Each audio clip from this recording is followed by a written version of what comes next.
नमस्कार। ज्ञान वैविध्य शिक्षा चैनल में आप सभी का स्वागत है। हम जो हमारा बिंदु चल रहा है शिक्षा शास्त्री प्रथम वर्ष भाषा एवं पाठ्यक्रम पाठ्य पुस्तक का, इसके विभिन्न विषयों की चर्चा हमने विगत क्लासों के अंदर कर ली है। आज हम भाषा एवं पाठ्यक्रम पाठ्य पुस्तक का एक मुख्य बिंदु है पाठ्यक्रम। आज हम इस विषय पर चर्चा करेंगे। तो आज का हमारा शिक्षा शास्त्री प्रथम वर्ष भाषा एवं पाठ्यक्रम का जो टॉपिक है पाठ्यक्रम के प्रकार, पाठ्यक्रम के प्रकार विषय पर हम चर्चा करेंगे कि पाठ्यक्रम जो होता है उसके प्रकार कौन कौन से हैं, उनसे पाठ्यक्रम कैसा हो तब हमारे को लाभ होगा, और पाठ्यक्रम के प्रमुख दोष क्या क्या हैं इनके बारे में अध्ययन करेंगे। देखो, विभिन्न विद्वानों का या विद्वानों के द्वारा पाठ्यक्रम को भिन्न भिन्न विषयों के अंदर डिवाइड किया है। मतलब पाठ्यक्रम को बांटा है विषयों के आधार पर, जैसे सामाजिक विज्ञान, अंग्रेजी, संस्कृत, गणित, विज्ञान, तो और भी जैसे भूगोल है, समाज शास्त्र है, नागरिक शास्त्र हैं, अर्थशास्त्र हैं। तो पाठ्यक्रम को भिन्न भिन्न भागों में बांट के उनका अध्ययन करवाया जाता है। अब जो हमारा इस पाठ्यक्रम के प्रकार के अंदर हम जो पढ़ेंगे कि पाठ्यक्रम से हमारे को किस प्रकार से लाभ मिलते हैं, या पाठ्यक्रम निर्धारण से हमको क्या फ़ायदे हैं, क्या बेनिफिट है। देखो, पाठ्यक्रम का निर्धारण नहीं होगा तो छात्रों के समक्ष समस्या होगी कि वो किस चीज़ को पढ़ें, किसको नहीं पढ़ें।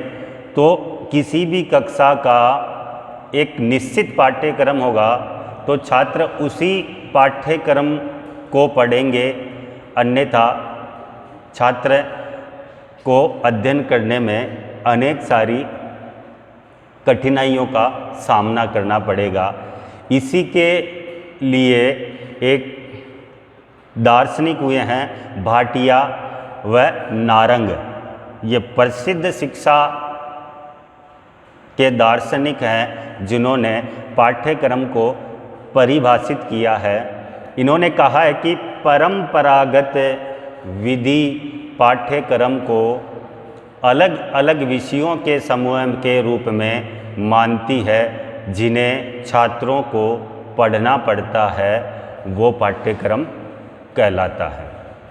दोनों ने मिलके परिभाषा दी है कि परंपरागत विधि पाठ्यक्रम को अलग अलग जो पढ़ने की जो परंपरागत विधि है हमारी, वो किसी भी पाठ्यक्रम को अलग अलग विषयों के अंदर बांट देती है, और उन विषयों के समूह के रूप को, उन विषयों को समूह के रूप में मानते हैं जिनका अध्ययन छात्र या विद्यार्थियों के द्वारा किया जाता है, वो पाठ्यक्रम कहलाता है।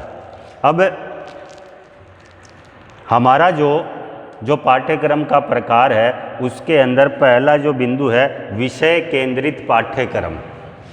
इसके अंदर हम पढ़ेंगे जो प्रकार है उसके अंदर विषय केंद्रित पाठ्यक्रम, कि ये विषय केंद्रित पाठ्यक्रम क्या होता है। तो इसकी मैंने परिभाषा बताई दी आपको। वही भाटिया और नारंग की परंपरागत विधि पाठ्यक्रम को अलग अलग विषयों के समूह में बांटती है, और उस समूह के रूप को विद्यार्थियों के द्वारा पढ़ा जाता है। तो वो होता है विषय केंद्रित पाठ्यक्रम या विभिन्न विषयों का समूह है।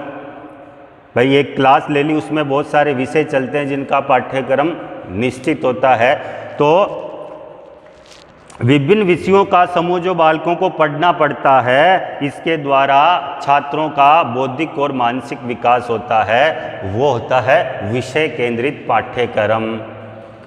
अब हम इसी टॉपिक को आगे ले जाके इसके हम पढ़ेंगे लाभ, कि इस विषय केंद्रित पाठ्यक्रम का या इससे हमारे को क्या क्या लाभ होते हैं।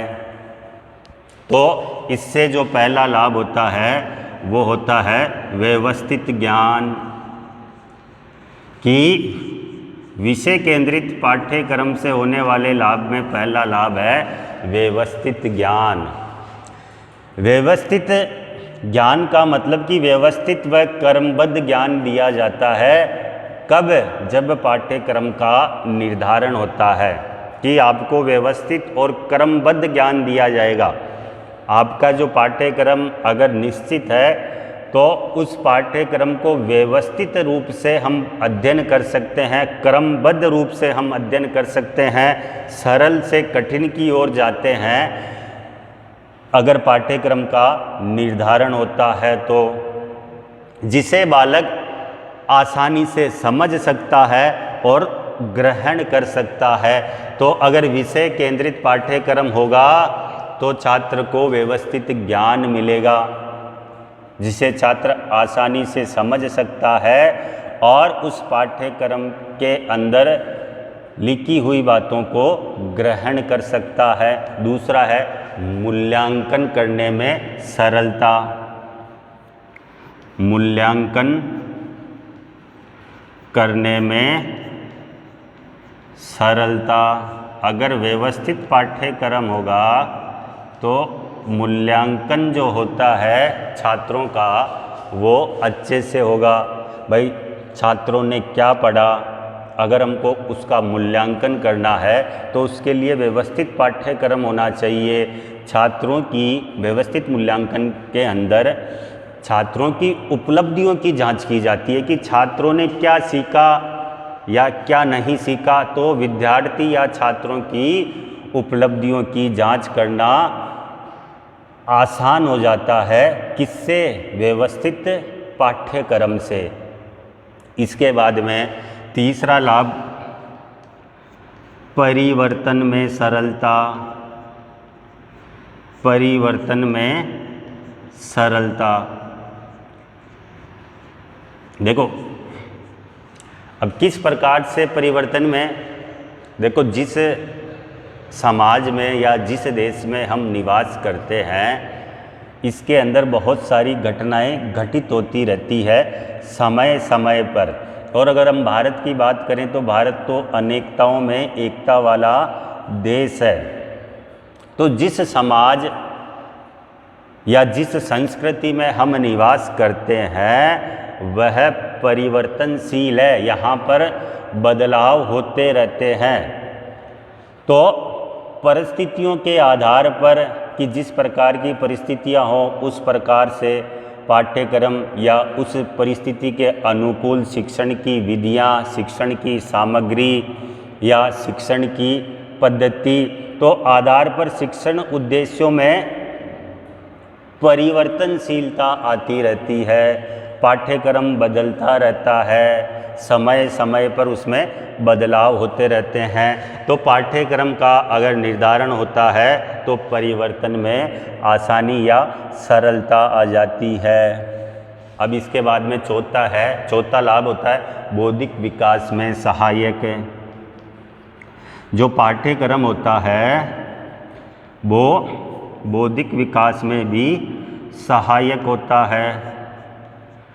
बौद्धिक विकास में सहायक कैसे?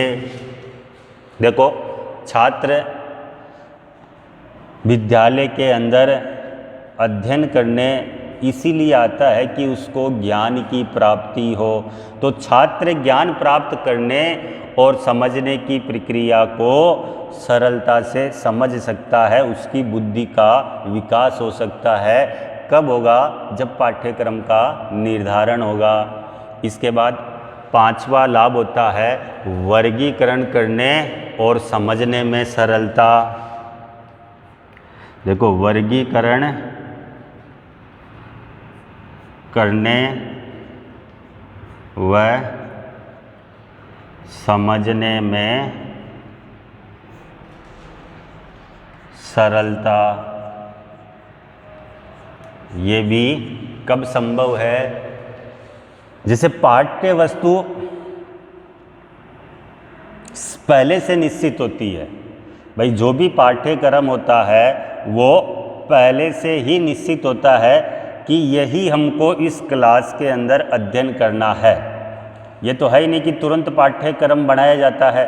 तो पाठ्य वस्तु पहले से निश्चित होती है, इसलिए विभिन्न विषयों में वर्गीकरण करना आसान होता है। प्रत्येक विषय की अलग पाठ्य पुस्तक होती है। देखो, सामाजिक की अलग पाठ्य पुस्तक होगी, हिंदी की अलग होगी, गणित की अलग होगी।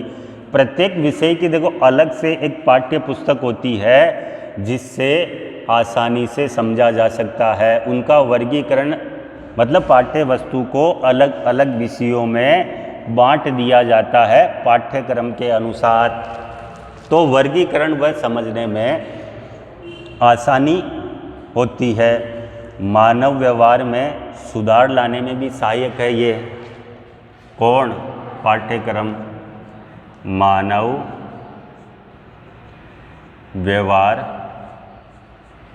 में सुधार लाने में सहायक। कौन? पाठ्यक्रम। मानव के व्यवहार के अंदर परिवर्तन भी आता है कि मानव विभिन्न विषयों का अध्ययन करके उसके व्यवहार के अंदर सुधार ला सकता है अगर पाठ्यक्रम को पढ़कर। इसके बाद ज्ञान के बढ़ते हुए विशिष्टीकरण में भी सहायक होता है। कौन? पाठ्यक्रम ज्ञान के विशिष्टीकरण में सहायक। भाई, ज्ञान का अत्यधिक विकास करता है पाठ्यक्रम। तो ये थे पाठ्यक्रम से होने वाले लाभ। देखो, समाज, भारत का समाज परिवर्तनशील है, बदलता रहता है। आज जो है वो आज के 1 साल बाद नहीं होगा, परिवर्तन हो जाएगा। इसमें ज्ञान का विस्फोट सा हो रहा है। इसी कारण विशिष्टीकरण के अंदर सहायक सिद्ध होता है। इसके बाद में ये तो थे विषय केंद्रित पाठ्यक्रम के लाभ। और अगर हम बात करें इसके दोषों की, कि देखो जहाँ पर फायदा मिलता है वहाँ पर नुकसान भी होता है। अगर हम विषय केंद्रित पाठ्यक्रम के दोषों की बात करें तो पहला दोष है सैद्धांतिक। पहला दोष है सैद्धांतिक। पहला दोष है सैद्धांतिक। किस प्रकार से? कि व्यवहारिक पक्ष की अवहेलना की जाती है पाठ्यक्रम के अंदर। कि विषय केंद्रित पाठ्यक्रम अधिकतर पुस्तकीय एवं सैद्धांतिक होता है। वहाँ पर व्यवहारिक जो पक्ष होता है उसकी अवहेलना कर दी जाती है, पाठ्यक्रम का निर्माण किया जाता है वहाँ पर। दूसरा होता है संकीर्ण विचारधारा। मानव की जो विचारधारा होती है वो संकीर्ण धारणा या विचारधारा होती है। उसके कारण भी पाठ्यक्रम का दोष बताया गया है कि माध्यमिक शिक्षा आयोग के अनुसार वर्तमान जो पाठ्यक्रम है वो संकीर्ण विचारधारा वाला पाठ्यक्रम है। परंपरागत विषय केंद्रित जो पाठ्यक्रम है इसको अध्ययन करके केवल छात्र कॉलेज में प्रवेश ले सकते हैं, बाकी सफलतापूर्वक जीवन यापन नहीं किया जा सकता इस पाठ्यक्रम के आधार पर। तो संकीर्ण धारणा भी पाठ्यक्रम का दोष बताया गया है। इसके बाद विषय केंद्रित पाठ्यक्रम का निर्माण प्रौढ़ों द्वारा, प्रौढ़ व्यक्तियों द्वारा पाठ्यक्रम का निर्माण।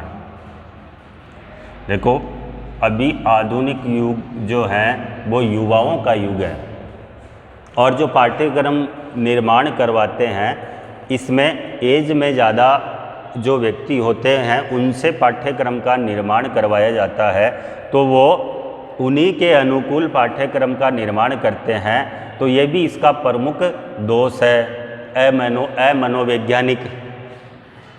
इसके बाद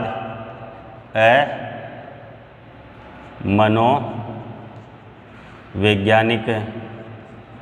ये भी इसका मुख्य दोष है कि बालक की जब पाठ्यक्रम निर्माण होता है तो जो छात्र या बालक की योग्यताओं, क्षमताओं, उसकी रुचियों को ध्यान में नहीं रखा जाता है, केवल बालक को उस पाठ्यक्रम को रटने पर बल दिया जाता है। ये भी इसका मुख्य दोष बताया गया है। और जो वर्तमान जो पाठ्यक्रम है वो पुस्तकीय ज्ञान पर बल देता है, तो ये भी इसका मुख्य दोष है कि केवल पुस्तकीय ज्ञान पर बल दिया जाता है, जो पुस्तक में है वही बताया जाता है। इससे भी छात्रों का विकास नहीं होता है। पाठ्यक्रम है वो परीक्षा आधारित है, परीक्षा आधारित पाठ्यक्रम नहीं होना चाहिए, ये भी इसका मुख्य दोष बताया है। शिक्षा के अनौपचारिक साधनों की इसमें अवहेलना की जाती है। अरे अनौपचारिक का मतलब समझ गए ना, जिसमें परिवार, मित्र, अनौपचारिक शिक्षा पर बल नहीं दिया जाता। भाई अनौपचारिक शिक्षा पर बल दिया जाता है, नहीं दिया जाता है। अनौपचारिक जो साधन होते हैं उनकी अवहेलना की जाती है। जैसे अनौपचारिक के अंदर परिवार आ गया, घर आ गया, हमारी मित्र मंडली आ गई, समुदाय आ गए, इनको अवहेलना की जाती है अध्ययन के अंदर। तो ये भी इसका मुख्य दोष है, क्योंकि हम जहाँ परिवार में रहते हैं, घर में रहते हैं, समुदाय में रहते हैं, और उन्हीं की अवहेलना पाठ्यक्रम में की जाती है, तो ये भी इसका मुख्य दोष है। इसके बाद प्रजातांत्रिक मूल्यों से पाठ्यक्रम हमें दूर करता है, जिससे बालक के अंदर सहनशीलता, सहानुभूति, निष्पक्षता, उदारता आदि का विकास ही नहीं होता। बालक अच्छा नागरिक नहीं बन सकता। तो ये थे हमारे आज पाठ्यक्रम का प्रकार, उसमें विषय केंद्रित पाठ्यक्रम, विषय केंद्रित पाठ्यक्रम से होने वाले लाभ, विषय केंद्रित पाठ्यक्रम के प्रमुख दोष। तो आज की क्लास में बस इतना ही। आगे की क्लास में हम आगे का बिंदु लेके आएंगे। तब तक के लिए नमस्कार।